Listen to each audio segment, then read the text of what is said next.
Alors, le changement climatique est à la fois la cause et la conséquence de certains problèmes d'environnement.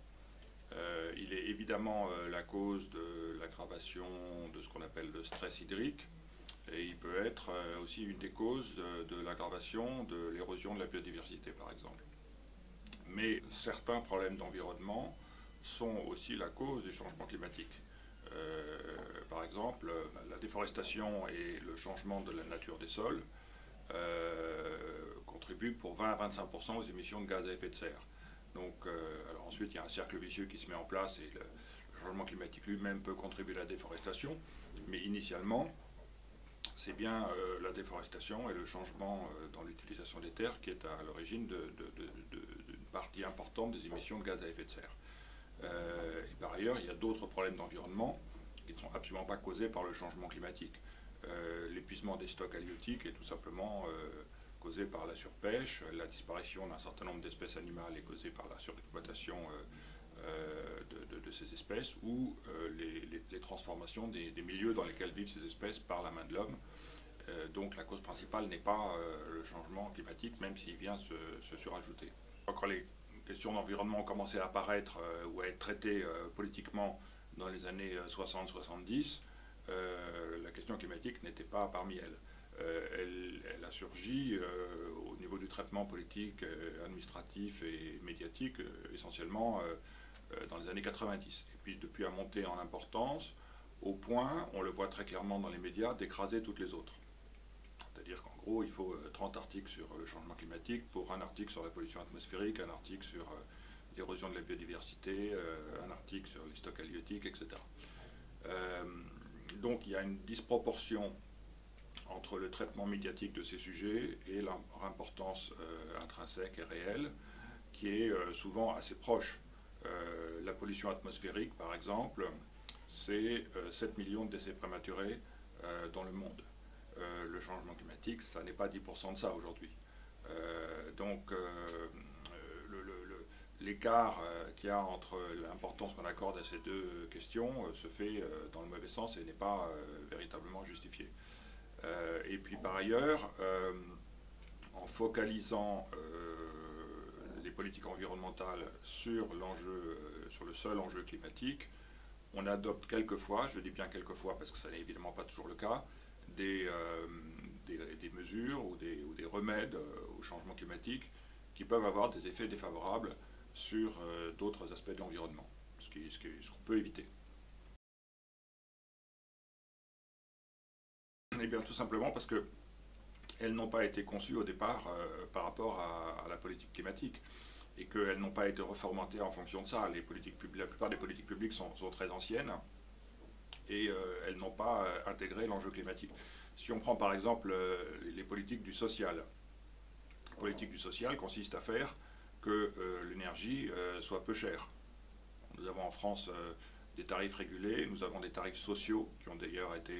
le nombre de bénéficiaires a été doublé dans la loi Brottes en 2013. Et évidemment, plus les tarifs de l'énergie sont bas, plus moins les gens ont intérêt à économiser l'énergie.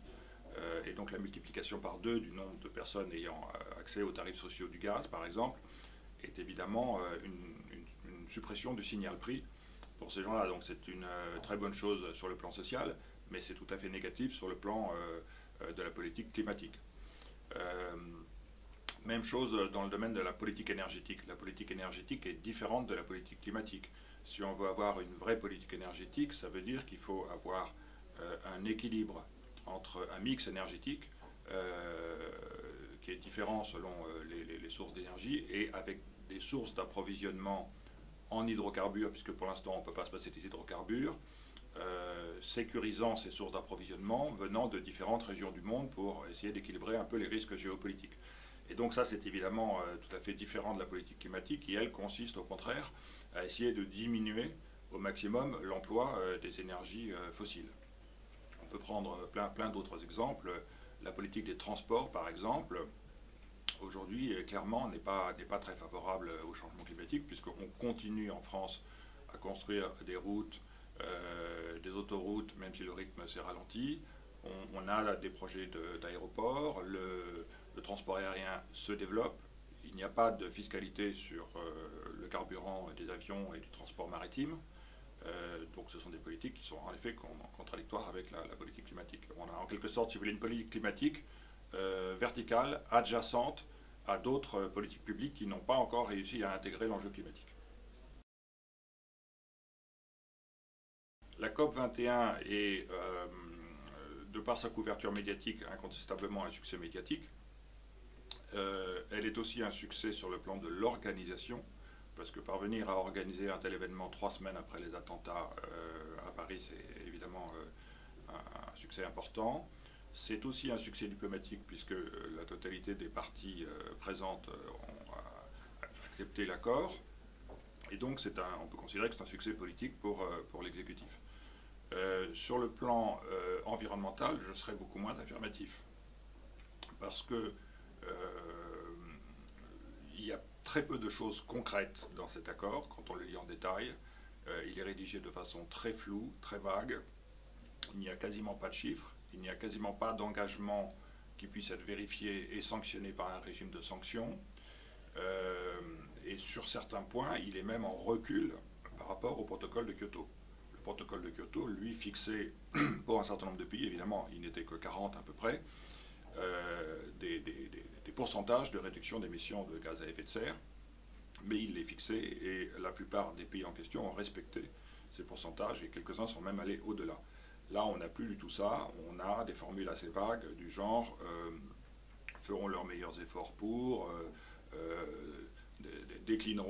feront décliner leurs émissions dans la seconde partie du 21e siècle, ce qui peut être les années 2050 ou les années 2090, etc. Et puis on a quelquefois, me semble-t-il, des contradictions dans cet accord. Par exemple, il est dit l'objectif des 2 degrés est réaffirmé et on dit si possible il faut aller aller nettement moins de 2 degrés et si possible 1,5 degré.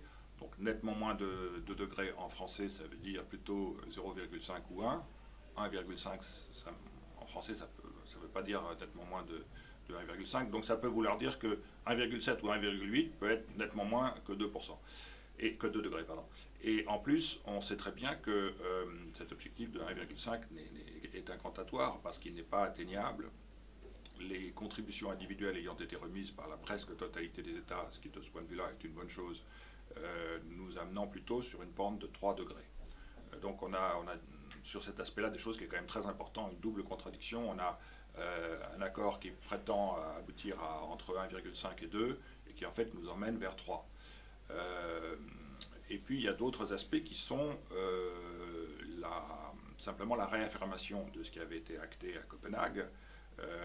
On a dit que Copenhague avait été un échec total, c'est un semi-échec et un semi-succès de mon point de vue, mais les 2 degrés c'était déjà affirmé à Copenhague, et le Fonds vert pour le climat a abondé à hauteur de 100 milliards d'euros à partir de 2020, c'était déjà le chiffre qui était avancé à Copenhague. La seule différence là, c'est qu'on indique que 100 milliards sera un plancher. Mais le plancher, ça veut dire que 110 ou 101 milliards, ça peut être au-dessus du plancher. Donc, en résumé, peu d'éléments très concrets, peu d'éléments très vérifiables, des engagements qui sont globaux, qui ne sont pas pays par pays. Alors, il y a quand même 2-3 éléments positifs. On reconnaît plus qu'avant l'importance de l'adaptation au changement climatique, alors qu'avant on parlait essentiellement d'atténuation. Il y a un processus de révision des engagements tous les 5 ans, ce qui peut donc entraîner une dynamique, ce qui est une bonne chose.